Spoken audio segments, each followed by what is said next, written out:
Let's do this, chickies. Like at your feet? Yeah. The ground is actually very comfortable. I am blind, so this is pretty good. Why aren't you? I trust the because your sunglasses. I don't want to wear my sunglasses while I'm being interviewed, and then people are like, why is she on drugs?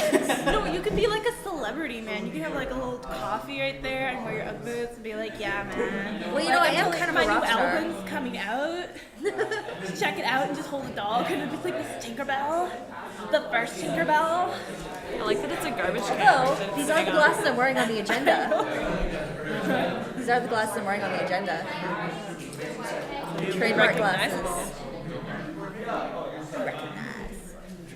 The great check advice. Did you turn it off and on again? It works a lot. We probably upload so much to this one. Yeah. It needs a server break. Yeah, it needs a break. Before it goes to server. But at least it's recording now. Okay, everyone, we're gonna get started again with the rest of the. Sorry, I almost elbowed you in the face. We're gonna get started again with the rest of the constituency candidates for constituency representative candidates. Yes. Yeah, we're gonna get started. Thanks everyone for sticking around, and for posterity because since we're not live anymore, we are just recording straight to my hard drive. My poor computer. For posterity, my name is Kier Junos. I'm the coordinating editor at The Runner. The rest of this All Candidates Debate, held on February 11th, 2015, it's Wednesday, is brought to you in part by The Runner newspaper. Read us, runnermag.ca, and PIPS, the Polytechnic Publishing Society. Anyway, I'm gonna read the rules out to you guys again. Posterity.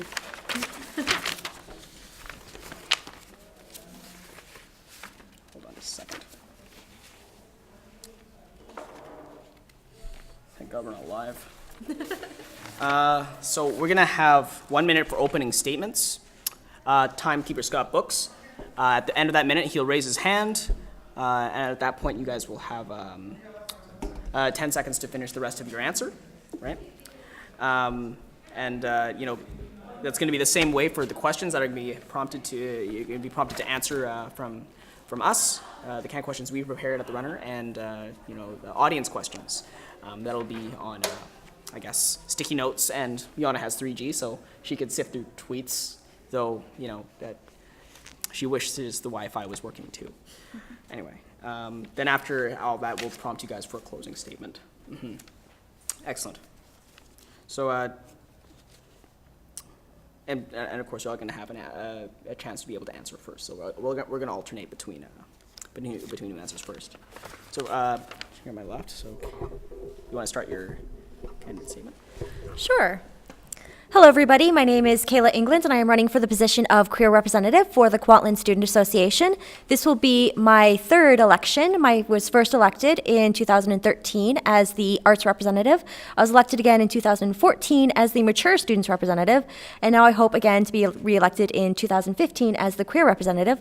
I did decide to change my constituency because I felt that I would be able to best suit the queer constituency because I do self-identify with that constituency, and I would love to be able to bring more queer-friendly events onto campus and have maybe like a queer mixer or something. And yeah, so I look forward to your support. Thank you. Hi, everyone. My name is Chelsea Scott. I'm running for Women's Rep. This is my first time running in an election of any sort. I've been involved with the KSA for about a year now, just as a student at large. My first even interaction with the KSA was going to Victoria to lobby the provincial government. So the KSA is very, very important to me because I've actually done stuff with them, and they're pretty amazing. So I'm really excited to be a reasonable voice for women on the council, and there's a lot that can be done, and I can't wait to get started if you guys decide to elect me. Let's push in a little bit. Yeah, because we gotta. Wait, this way. Okay. I'll lean over. Okay. I wrote a little something down because my memory is really bad. Hi, my name is Kim McMartin, and I'm running for Representative Students with Disabilities. I want you to vote for me not because I'm the only person running, but because you believe that I can competently represent you. During my time with the KSA, I have worked towards including disabilities and normalizing the discussion around disabilities and bringing it to the forefront rather than making it as an aside later on. I've worked right now on creating better accessibilities with clubs. I've brought resources to the positive space, and I'm really hoping that I can be reelected, and you guys believe in me. That's it. Thank you very much.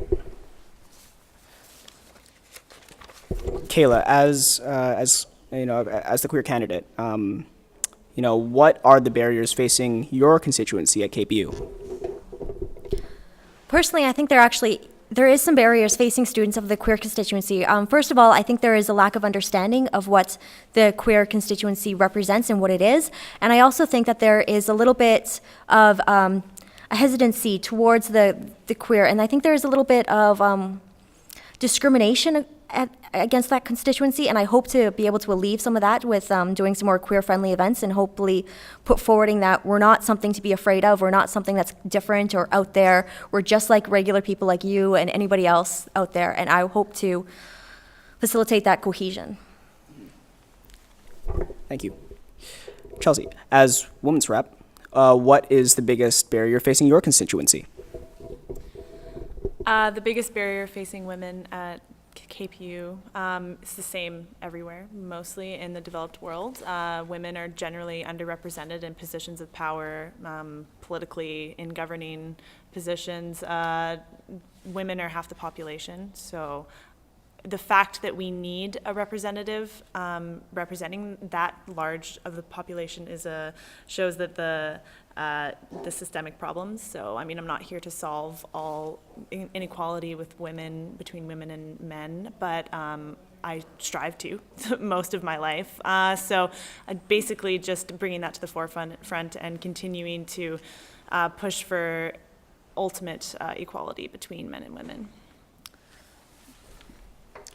Kim, for your constituents, for the disability constituents, what is the biggest barrier facing them? There are several barriers, including internalized ableism within ourselves. We feel that we have to abide by people who are able-bodied and neurotypical. We have to live within that structured, when really it doesn't really work for them either. There's the assumptions of others, especially people who are in the field. There are authorities, there are gatekeepers. They're the ones that say, hey, you need to address this, or you need to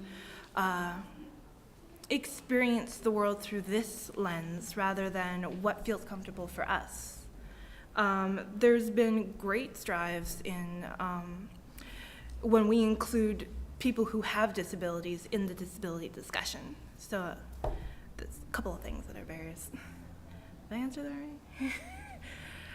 Sorry, one of my learning disabilities is information output, so if I'm not clear, just let me know.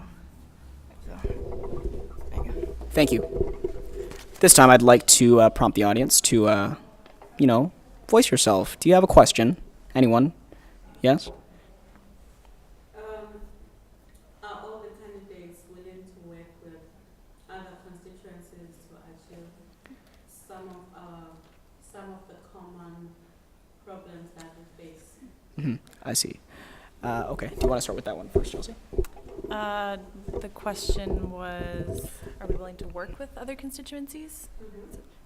Yes, of course. The reason that we are constituency reps is because this particular population or demographic is underrepresented or not represented. So working together is, like has been mentioned previously in other debates, is the only way to get things done. So of course, can't wait to work with everyone. Thank you. Kim? Can you repeat the work with constituencies, right? Okay, memory's improving. Well, yes, of course. You can't say no to that question. But no, I've worked well with a lot of the constituencies before, and it's like a lot of what we were talking about before is our needs and our wants, and to be inclusive and to be accommodating overlap a lot, and what helps us usually helps other people. So yes, of course, work with other people. Thank you. Kayla? Of course, there is no other answer than saying yes. A lot of the constituencies do overlap. I mean, you have students of color who are also women. You have students of color who also may have disabilities, or you have queer students who may also have disabilities or may also be women. There's plenty of overlap between the constituencies, and I don't think that we should be all siloed. We definitely need to work together and have a sense of cohesion and a sense of inclusivity, and to work, and more power in numbers. Awesome. Thank you very much.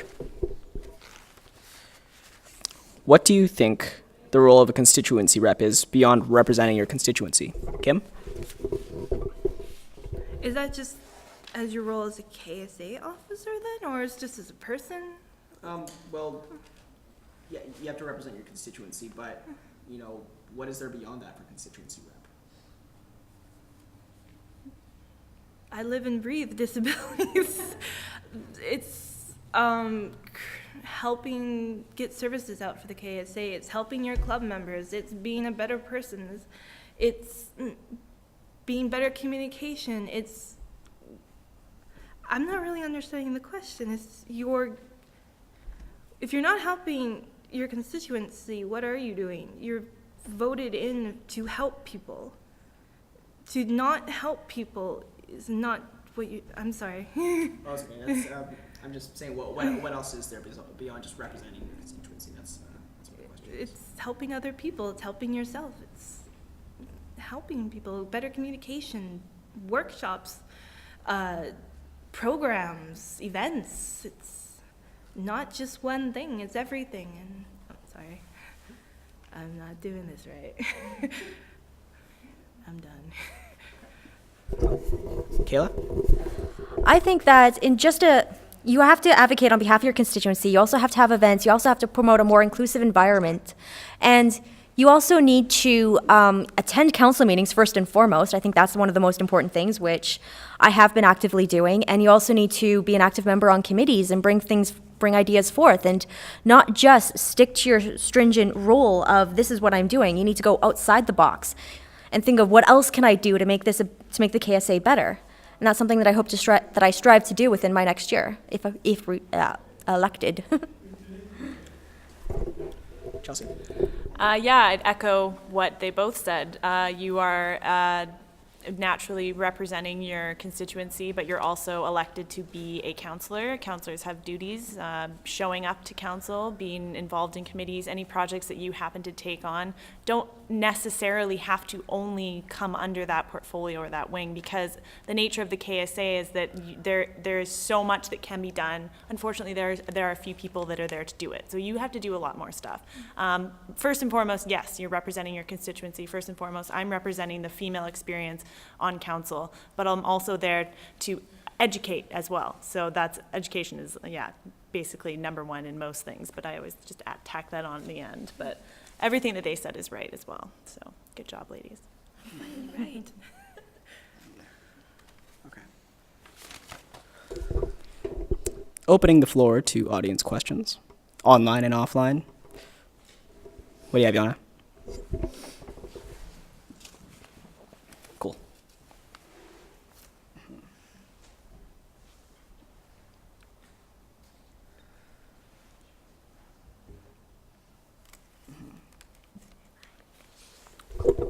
So there's an anonymous question here. How do you explain your lack of interaction with Pride Kwantlen? Can you confirm that at all, or? I have been working with Pride Kwantlen. I was with them for the Pride Parade for last year, and this past year I've been elected as the Mature Students Constituency Representative, and I didn't feel that there was a place for me on the Pride Kwantlen board, but just recently I found out that they're actually looking for people who are not just within that constituency, so I'm definitely going forward with that. And also, my last semester, the fall 2014 semester, I was also taking 5 classes with also chairing 2 committees at the same time, and I felt that I could not take anything else on at that period. And also before that, in summer semester, I was taking 4 classes, and I was also under extreme stress with my personal life, which unfortunately I did have a breakup in the summer with my ex-boyfriend, and that I had to move out of his place, and I had personal issues that I had to deal with. So that's why I just didn't have the time to get involved with Pride Kwantlen. But my next semester, which will be summer semester, there is no classes for me to take, and I will be completely free to be as involved as possible. Thank you. Chelsea, I mean, I know the answer to this question, but do you identify as a feminist? And what would you do to represent people who identify as women outside of the binary? I'm not exactly sure how to define that. I believe it's transgender. Yeah, fluid. I don't claim to be 100% knowledgeable on all of the terminology, but I believe it is women who don't necessarily look like a woman, trans or what have you. And the question was, I guess, do you identify as a feminist? Yes. And yes. Oh, thank you. And what would you do to represent people, represent women who, people who identify as women outside the binary? Right. Yeah. Well, the nature of representing you represent people who don't necessarily, who do identify as women, but may not necessarily look like it on the outside. You are there to support how they feel, how they represent themselves. Being as inclusive as possible. No judgment is not something that should be given lightly, and that comes in any form, whether it's looking at someone and thinking that they're one thing and they actually feel something different on the inside. So constantly being as judgment-free as possible is the best way that I can think to include those non-binary women in my role as constituency rep. For Kim, how would you characterize your knowledge of ableism? Why is it a problem? Well, again, ableism is like one of the barriers that truly hurt ourselves. I'm speaking as a student with disability, and okay, I need to organize. I'm having a little bit of an anxiety attack right now.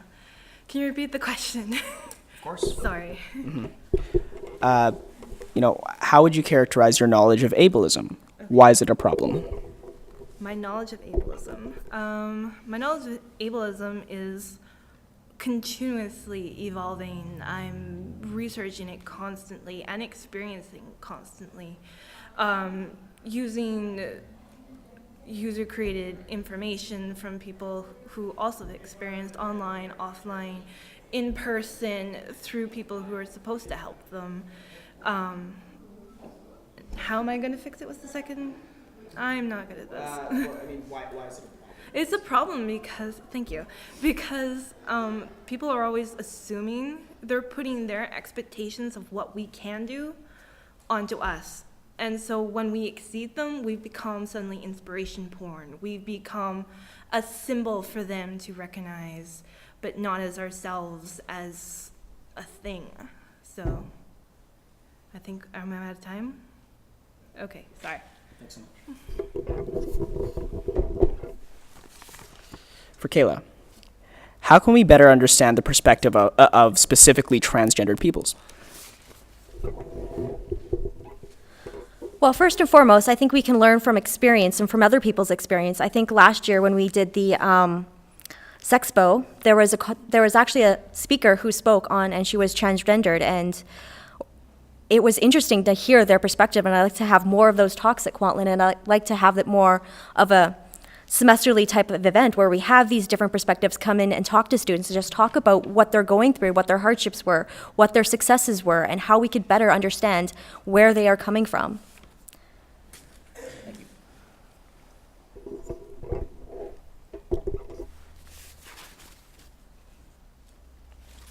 Chelsea, does gender equality exist?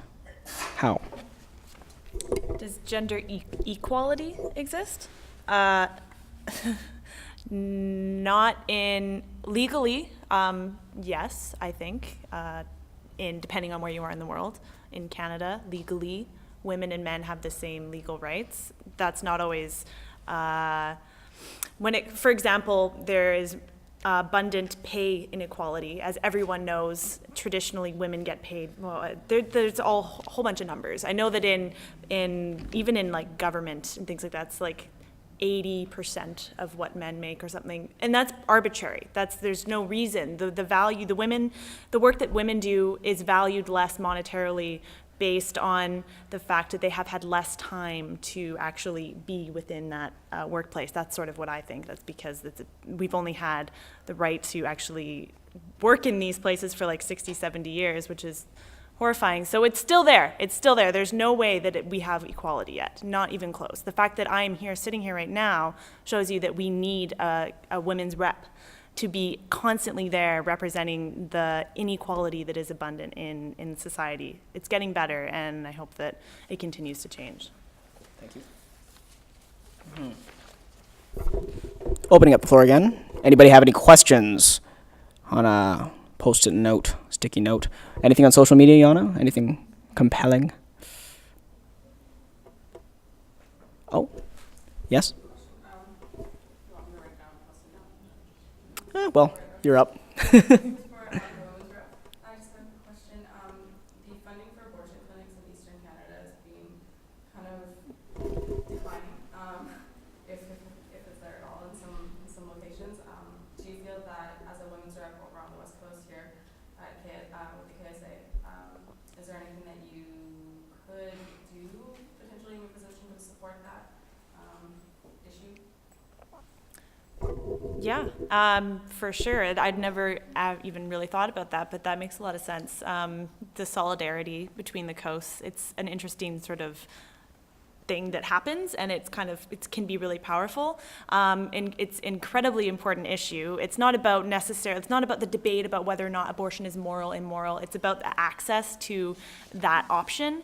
And not having access to it is a scary thing, because that leads to other dangerous options for the possible child or what have you, or the woman involved. So yes, what we could do, there could be policies written within the KSA. There could be a committee possibly that comes up with projects around access to safe abortion or what's the word? Anyway, yes, there's things that could be done easily. I see it. Mostly policy would be the most powerful thing and the quickest thing that could happen. Thank you. Yes, Yana.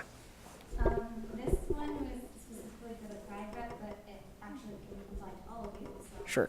We'll start with we'll start with Kim to answer this one. yeah. So, what are your thoughts on the social justice space in Pride office, and how can we make it more inclusive for students? The question was, what are your thoughts on the social justice space? How can we make it more inclusive to students? I did it. Thoughts on the social justice space. I love the social justice space, and I heavily applaud the people that started it. And the inclusivity training is amazing.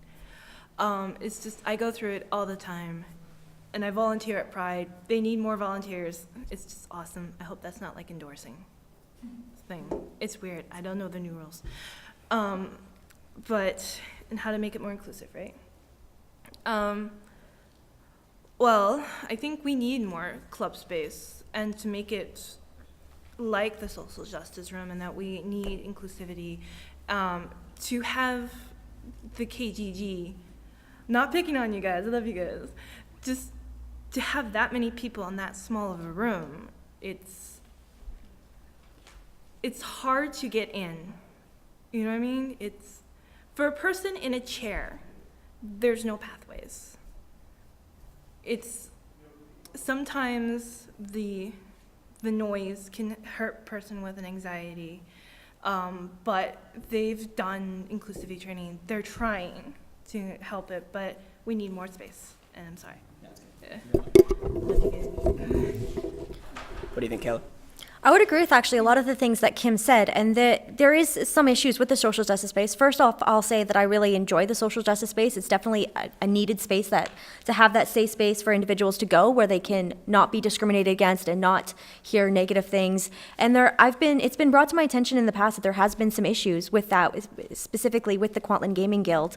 And I would work with the Kwantlen Gaming Guild to try and make sure that they understand that the space needs to be inclusive. I'm personally myself, I am a gamer, and I can understand where they are coming from. People get caught up in the heat of the moment, and it happens. And you say things like that you really shouldn't say. And I would work with them to help include that. But going forward with that, I think we need a dedicated club space that's not the social justice space, and that's not the Pride office. They need their own separate space to be able to use. And I will hopefully try to lobby KPU for more space and try and get that extra club space wherever we could find it.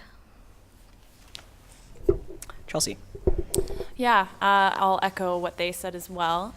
Clearly, the physical space itself is what the biggest issue is. Like Kim said, when I went in there, I didn't find it pleasing to the senses. I was cramped. I haven't spent a lot of time in there. I've had a few meetings and I've passed through. If there's more than 10 people in there, you can't walk through it. So how anyone with a wheelchair could ever get in there, I don't know if they could. So clearly the physical space is lacking. The fact is that it's being used for 3 separate things. It's being used as a club space, as a social justice space, and then there's a separate Pride office, which is being occupied by the Kwantlen Public Interest Research Group, which is fine, because where else are they gonna go when they fall under that portfolio? But space, that's what's needed. We need more of it. I believe there are talks right now to get more space, and hopefully that's going well, and I will definitely be on that if I am elected, to continue to expand the space that students of all constituencies are able to access when they're not studying or when they are. Thank you. Anything else, audience? Questions? Yana? Twitter? Nobody tweeting at the hashtag? Because I'm running out of questions. All right. Well, I'll recycle this one. If you 3 were to take on other roles on council or the executive, how would you plan to balance that with the elected role?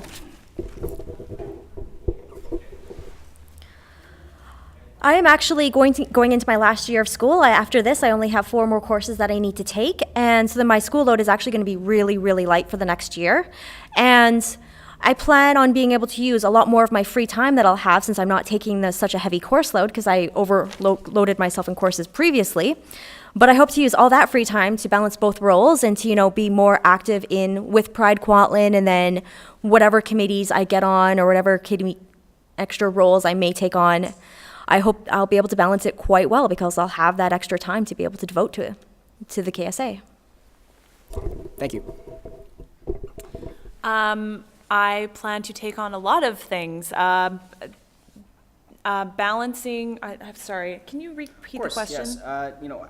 If you take on other roles on council or executive, how will you balance that with your elected role? Okay, it'll come in line, so balancing will happen no matter what. I have to make it. Anyway, so what I've done so far with the KSA, just as a student, is I'm the elected KSA representative on the board of the ABCS, which is the Alliance of BC Students, which is an external lobbying organization for the student unions in BC. I plan to be involved with the ABCS, whether or not I'm still the elected rep. That's up to the board as they see fit. I've been involved with many different campaigns, the Move Our Cities campaign, for the upcoming transit referendum.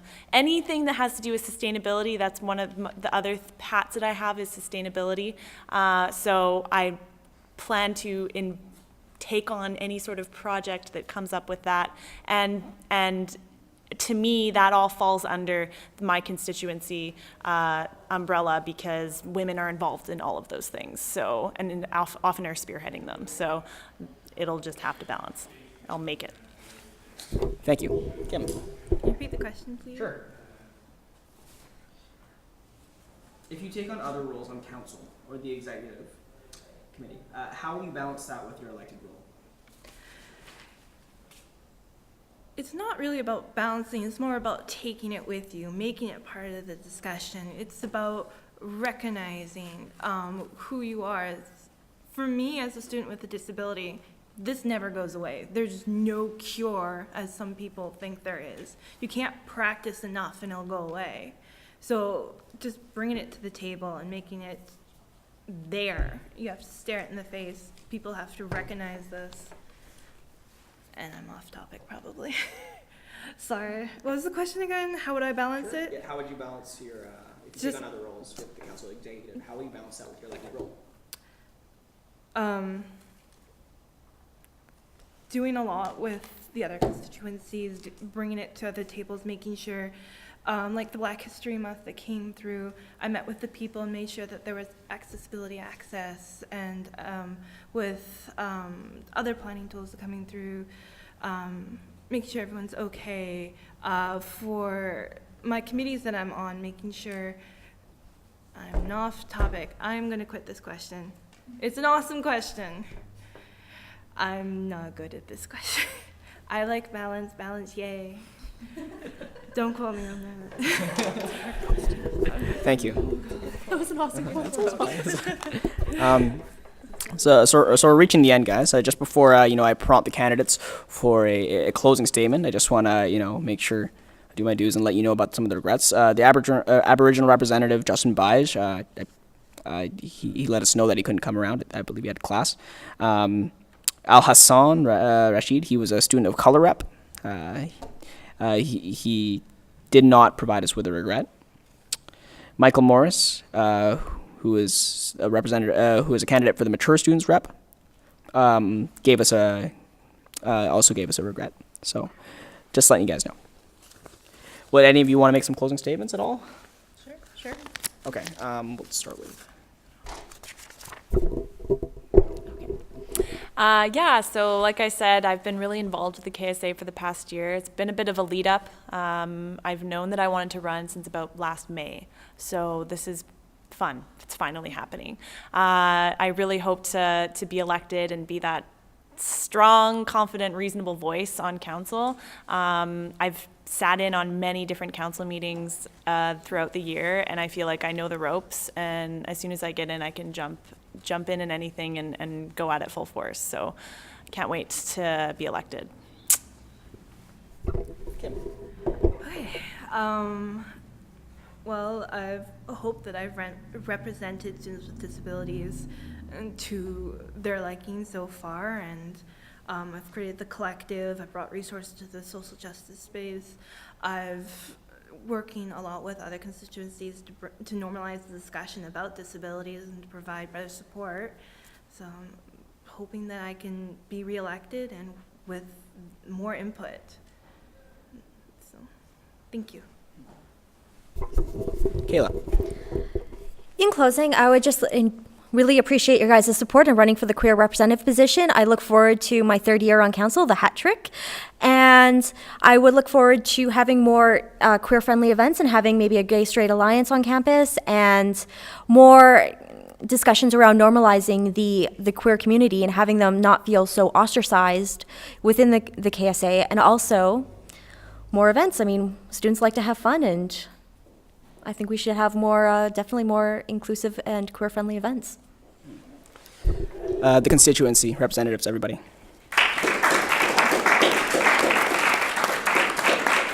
Yeah, thanks so much for coming out. That brings us to the end of the All Candidates Debate. It was a lot of fun, guys. Thank you so much.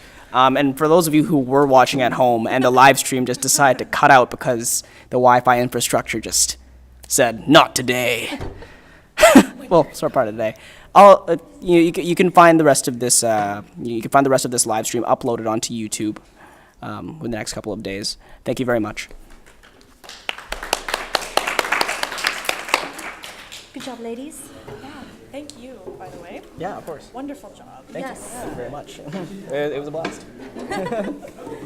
That how have you not been so involved in Pride almost threw me off. Sorry?